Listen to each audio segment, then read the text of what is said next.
নমস্কার। অপরাহ্নের সূর্যতে আপনাদের আরও একবার অনেক অনেক স্বাগত।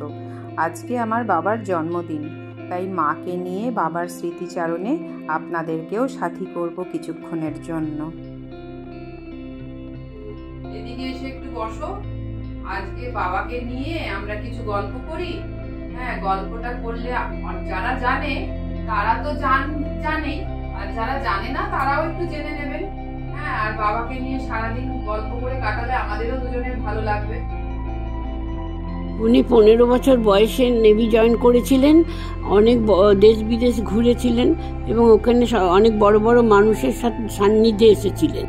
এমএমসির উদ্বোধনের সময় বাবা লাল বাহাদুর শাস্ত্রী ও প্রফুল্ল সেনের সাথে সিকিউরিটি ইন্সপেক্টর হিসেবে ছিলেন, তাই ওনার বাঘ শিকারেরও অভিজ্ঞতা ছিল। নেভিতে থাকাকালীন গোপীকৃষ্ণের কাছে কিছুদিন নাচের তালিম নিয়েছিলেন।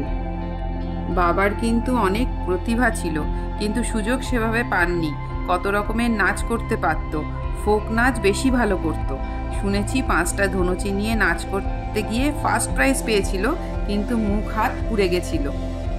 রাশিয়ান হোস্টেলে যখন ছিলেন তখন রাশিয়ানদের নিয়ে ক্যান্ডেল ডান্স করিয়েছিলেন। এই নাচের প্রতি উৎসাহটা আমার মনে হয় বাবার থেকেই পাওয়া, তাই না মা? হ্যাঁ। ফটোগ্রাফিতেও খুব ভালো ছিল, কত কায়দা করে তখনকার দিনে ফটো তুলেছে। আবার কালার ছিল না বলে জল রং দিয়ে রঙও করত।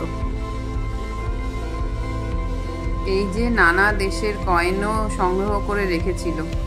ওনার আঁকার হাতও খুব সুন্দর ছিল। হ্যাঁ, যাই হোক, আজকে অনেকটা স্মৃতিচারণ হলো বাবাকে নিয়ে। আপনারাও সাথে থাকলেন, আমাদের খুব ভালো লাগলো।